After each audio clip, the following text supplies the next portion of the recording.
সদস্যবৃন্দ উত্থাপনের আপত্তি জানিয়েছেন হাসনাত আব্দুল্লাহ, কুমিল্লা ৪। আপনি আপত্তি ব্যাখ্যা করতে পারেন। ধন্যবাদ মাননীয় স্পিকার। মাননীয় স্পিকার, আজকে যেই বিলটি উত্থাপন হয়েছে, জুলাই গণঅভ্যুত্থানে অংশগ্রহণকারীদের সুরক্ষা ও দায় নির্ধারণের লক্ষ্যে যে বিলটা আনা হয়েছে, সেই বিলে যদি আমরা দেখি, এখানে কমিশন বলতে জাতীয় মানবাধিকার কমিশনকে বোঝানো হয়েছে এবং এখানে ২-এর ঘতে সংজ্ঞার মধ্যে আমরা যদি দেখি, বিশৃঙ্খল পরিস্থিতির অপরাধমূলক অপব্যবহার, এটার ব্যাখ্যাটা দেওয়া হয়েছে রাজনৈতিক প্রতিরোধের পরিবর্তে সংকীর্ণ ও ব্যক্তিগত স্বার্থে সংঘটিত যে হত্যাকাণ্ডগুলো হয়েছে এটাকে একভাবে দেখা হবে। আর আরেকটা হচ্ছে গণতান্ত্রিক ব্যবস্থা পুনরুদ্ধারের উদ্দেশ্য যেই কার্যাবলীগুলো সংগঠিত হয়েছে সেটাকে একভাবে দেখা হবে। মাননীয় স্পিকার, প্রবলেমের জায়গাটা সেটা হচ্ছে সংকীর্ণ ও ব্যক্তিগত স্বার্থে যে ধরনের সংগঠিত হত্যাকাণ্ড হয়েছে সেটাকে কে ডিফাইন করবে, সেটাকে কিন্তু ডিফাইন করবে এই আইন অনুযায়ী জাতীয় মানবাধিকার কমিশন। অর্থাৎ এই ইনডেমনিটিটা জাতীয় মানবাধিকার কমিশনের উপরে নির্ভর করবে। এবার এই জাতীয় মানবাধিকার কমিশনের যে অধ্যাদেশ সেটা কিন্তু ইতিমধ্যে ল্যাপস করে দেওয়ার প্রস্তাব দেওয়া হয়েছে। এখন এই জাতীয় মানবাধিকার কমিশনটা এটা যে ২০০৯ সালের অনুযায়ী যদি চলে, তাহলে সেটা কিন্তু পুরোপুরি সরকার নিয়ন্ত্রিত একটা মানবাধিকার কমিশন। যেই মানবাধিকার কমিশন বিরোধী দল ও মতকে দমনের জন্য ব্যবহার করা হয়েছে, ভিকটিম ব্লেমিংয়ের জন্য ব্যবহার করা হয়েছে, যেই মানবাধিকার কমিশন গুম খুনের বৈধতা উৎপাদন করা হয়েছে। মাননীয় স্পিকার, এই মানবাধিকার কমিশনকে যদি আমরা মন্ত্রণালয়ের অধীনে রাখি এবং ওই মানবাধিকার কমিশনের মধ্য দিয়েই যদি আমরা জুলাই গণঅভ্যুত্থানের এই কার্যক্রমগুলোকে বিচারের এবং নিরীক্ষণের দায়িত্ব দেওয়া হয়, সেক্ষেত্রে এই নিরীক্ষণ কিন্তু প্রশ্নবিদ্ধ হবে। এছাড়াও আমরা যদি দেখি, সাংবিধানিক প্রতিষ্ঠানগুলোকে যেভাবে নগ্নভাবে দলীয়করণ করা হচ্ছে, ইতিমধ্যে বাংলাদেশ ব্যাংকে যেভাবে দখল করা হয়েছে, যেভাবে বিসিবিকে যেভাবে এখন আর বাংলাদেশ ক্রিকেট বোর্ড এটা নাই, এটা হয়ে গেছে বাপের দোয়া ক্রিকেট বোর্ডে পরিণত হয়েছে, যেভাবে দখল করা হয়েছে বাপের দোয়া ক্রিকেট বোর্ড।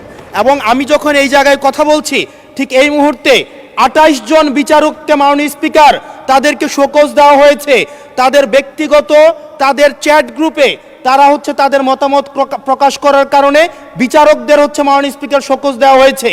এই বাস্তবতায় আমরা এই গণঅভ্যুত্থান পরবর্তী সময়ে যদি জাতীয় মানবাধিকার কমিশনকে একটা মন্ত্রণালয়ের অধীনে রাখি, স্বরাষ্ট্র মন্ত্রণালয়ের অধীনে রাখি, তাদের মাধ্যমে আমরা নিরপেক্ষ কোনো ধরনের অনুসন্ধান আমরা কতটা পাবো সেটা নিয়ে কিন্তু আমরা সন্দিহান।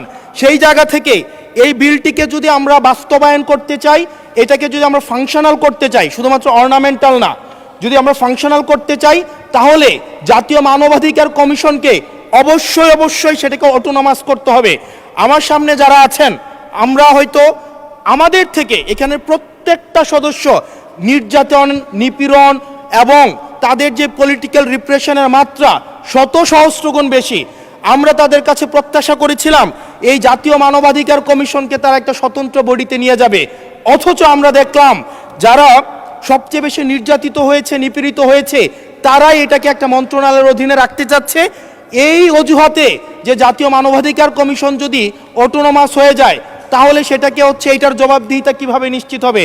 মাননীয় স্পিকার, আমাদের ইলেকশন কমিশন, আমাদের পিএসসি, আমাদের দুর্নীতি দমন কমিশন, যদিও এটা কাজীর কেতাবে আছে, গোয়ালে নাই, কিন্তু এটা কিন্তু একাডেমিকভাবে এটাকে ইভেন ইন্টারন্যাশনালিও এই জিনিসটা কিন্তু অটোনমাস হওয়ার কথা। সেজন্য মাননীয় স্পিকার, যেভাবে বর্তমানে প্রতিষ্ঠানগুলো নগ্নভাবে দলীয়করণ করা হচ্ছে, সেজন্য জাতীয় মানবাধিকার কমিশন যে দলীয়করণ করা হবে না, আবার বাপের দোয়া একটা মানবাধিকার কমিশন বা বিরোধী দল দমন কমিশন করা হবে না, এটার প্রতি কিন্তু আমাদের আস্থা নাই। সেই জায়গাটা থেকে আমরা আপনার মাধ্যমে আমরা আমাদের মাননীয় স্বরাষ্ট্রমন্ত্রী সহ আমাদের HPM এর কাছে অনুরোধ থাকবে, এই বিলটা পাশ করার আগে যেন জাতীয় মানবাধিকার কমিশনের আমরা এটা যেন ইভেন উনার দলেরও একজন মাননীয় সংসদ এই বিষয়ে বক্তব্য দিয়েছেন এবং উনি পয়েন্ট বাই পয়েন্ট এই বিষয়গুলোকে ব্যাখ্যা করেছেন। যদি জাতীয় মানবাধিকার কমিশন দলীয়করণ করা হয়, দিন শেষে গুম খুন থেকে শুরু করে আমাদের এই জুলাই ইনডেমনিটি, এইটা দিন শেষে হচ্ছে যে পেপারেই থেকে যাবে, এটা দিন শেষে কোনো বাস্তবায়ন হবে না। সেই জন্য মাননীয় স্পিকার, এই বিলটা পাশ হওয়ার আগে আমাদের জাতীয় মানবাধিকার কমিশনের এই বিলটা হচ্ছে সুরাহা হওয়া, নিষ্পত্তি হওয়া জরুরি। না হয় বিসিবির মতো আমরা আবার বাপের দোয়া কমিশন দেখতে পাবো, আমরা হচ্ছে বাংলাদেশ ব্যাংকের মতো আবার দলীয়করণ দেখতে পাবো, আমরা বিশ্ববিদ্যালয়গুলোকে যেভাবে এক ধরনের দলীয়করণ করা হয়েছে আমরা সেটা ধন্যবাদ। দেখতে পাবো, আমরা বিচার বিভাগকে আবার যেভাবে এখন ভয়ের মধ্যে নিয়ে যাওয়া হচ্ছে। ধন্যবাদ মাননীয় সদস্য। ইউএফটি ফার্স্টের সাথে ট্রেড করুন যে কোনো জায়গা থেকে। ক্যাম্পাসে ক্লাসের ফাঁকে, ঢাকার জ্যামে বসে কিংবা ঘরে বসে, ট্রেডিং এখন হাতের মুঠোয়। তাই ট্রেড করুন যখন খুশি, যেখানে খুশি।